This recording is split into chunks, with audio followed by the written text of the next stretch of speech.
Mom wants to join us on vacation. Andrew was thrilled about the idea. Honey, my mom is coming next week, so we need to get a room ready for her, he announced, clearly in a great mood.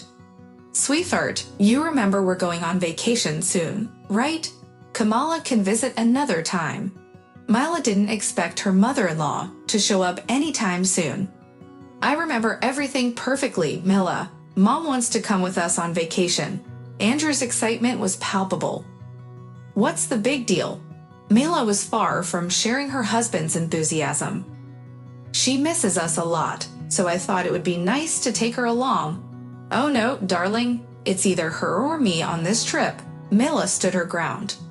A few years ago, she had painstakingly created some distance from her husband's mother, and every visit from her mother-in-law now filled Mila with anxiety. To her, it felt like the woman was trying to pull her son away from her. When she married Andrew, she never imagined she would have to navigate this challenging situation. Andrew wasn't a weak man. It was just that his bond with Tina grew stronger after his birth. As a single mother, she had devoted herself to raising the man of her dreams. Mila came to realize this only after they were married.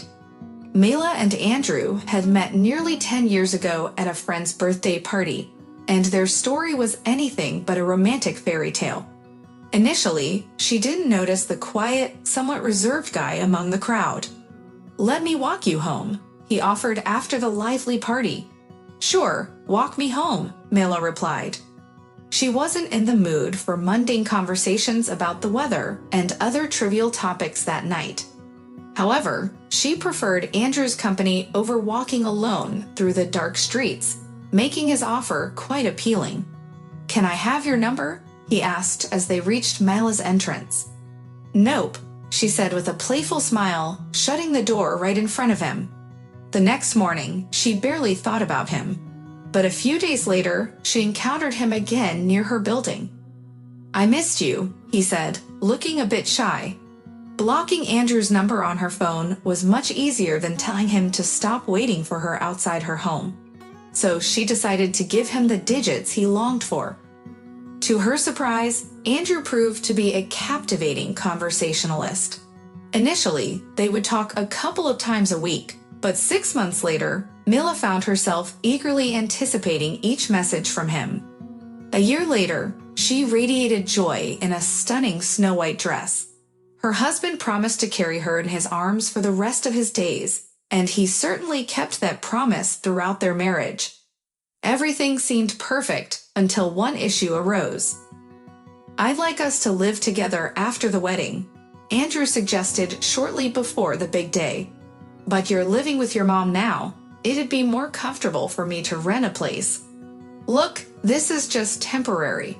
We shouldn't waste money on someone else's apartment. If we stay in my mother's place for a bit, we can save up and eventually buy our own with a mortgage. Everything will work out just like we planned."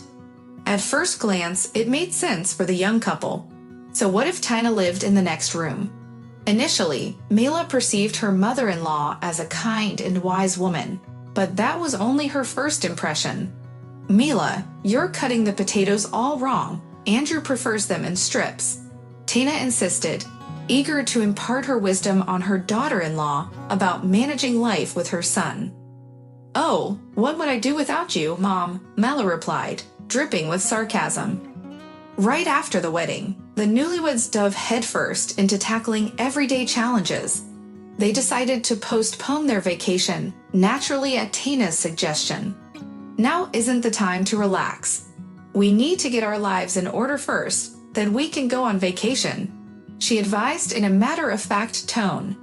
Her reasoning made sense. Returning from a holiday to a tidy apartment would be far more pleasant than tripping over suitcases and boxes after a week of unwinding. "Mila, I bought our tickets," Andrew exclaimed, bringing joy to his wife. "That's fantastic." Mila's face lit up. "We managed to book the entire compartment." "How wonderful. We'll have a whole day to ourselves." "The three of us," Andrew corrected her. Mila raised her eyebrows in response. In her mind, their honeymoon was meant to be just the two of them.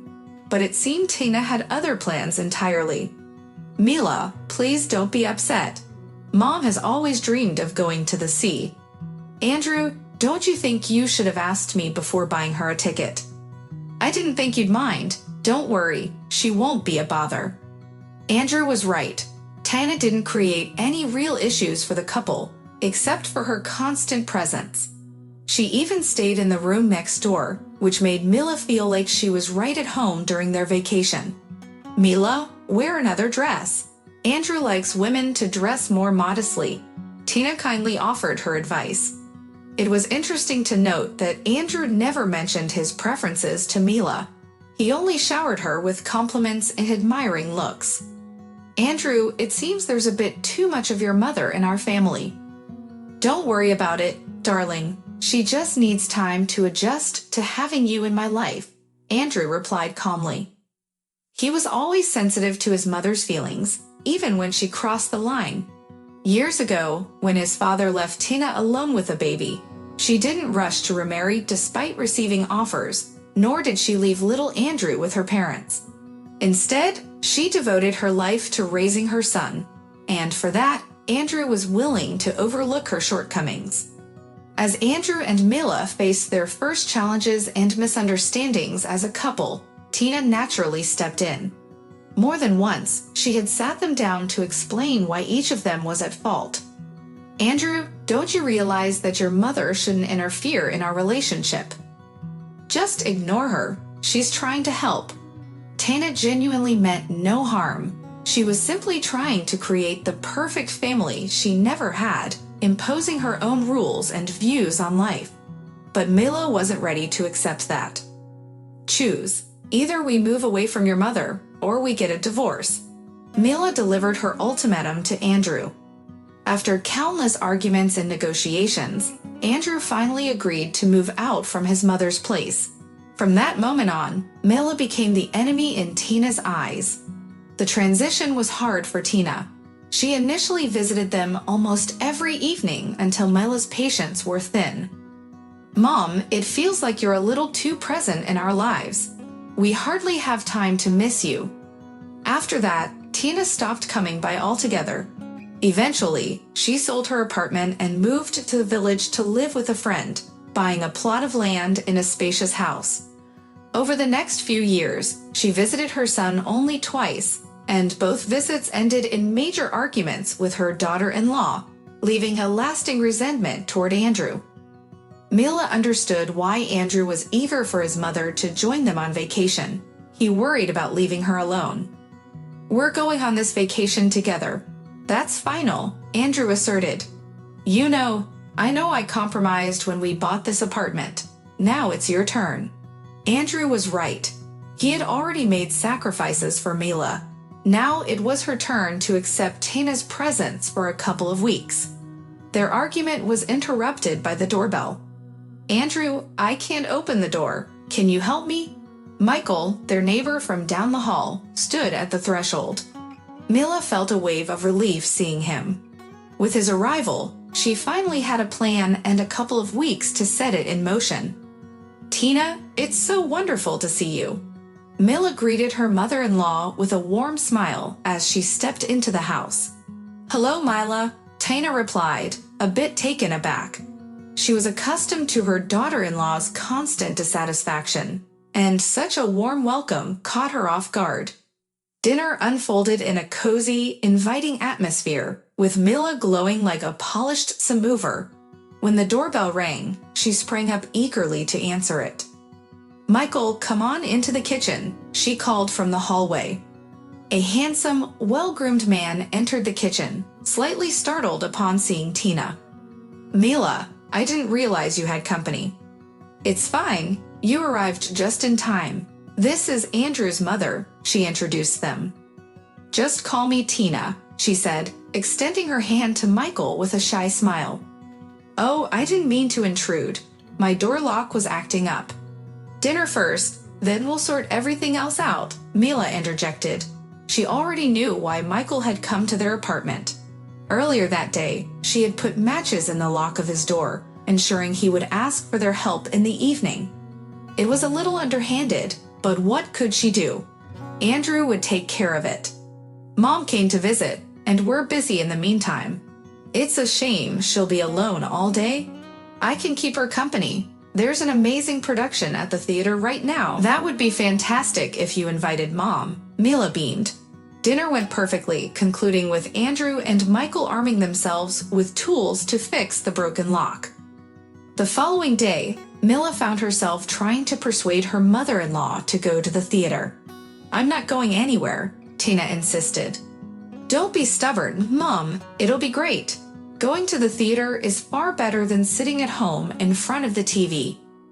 Mila, I'm not used to going to theaters with unfamiliar men. Don't be ridiculous. He's our neighbor. We know him well. It would be rude to turn down his invitation. After some coaxing, Tina finally agreed to spend the evening with Michael, and it turned out to be a great decision.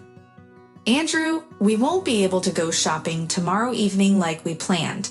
Michael and I are going to the movies, she said awkwardly during dinner. That's fine. We can go another day, Andrew replied, looking a bit puzzled. Mila didn't want to embarrass her mother-in-law with questions about the theater, as it was clear things had gone well. Tina made an effort to suppress the smile on her face, but her sparkling eyes gave her away. In the following 2 weeks, Tina barely showed up at home, often disappearing late into the evening with Michael. Andrew, I probably won't go with you.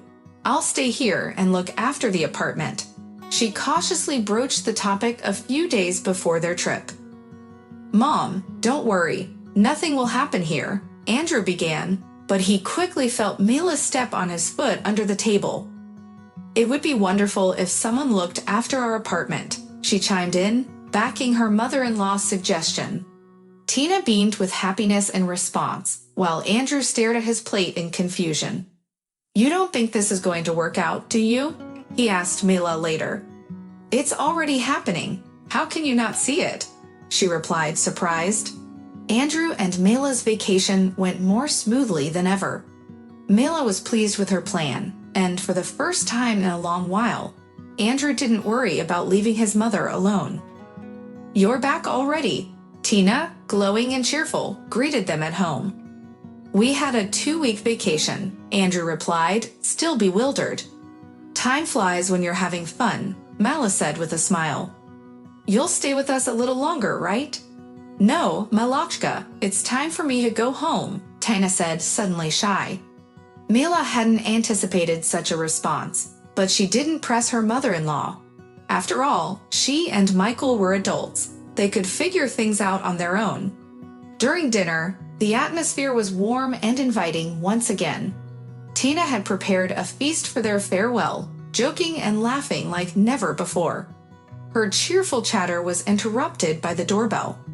It's Michael, she exclaimed, springing up to answer the door. Good evening, their neighbor greeted them with a boyish grin. It's a shame you're leaving so soon, Mom, Mila said sincerely. Don't worry, Tina replied affectionately. Michael and I have news for you. Andrew dropped his fork in surprise. We're going to Tina's for a bit to gather our things, and then she'll be living with me, Michael announced without hesitation. Andrew and Mila were overjoyed. Tina would be living next to her son again, and now she would have her own ideal family. Everything was about to change for the better.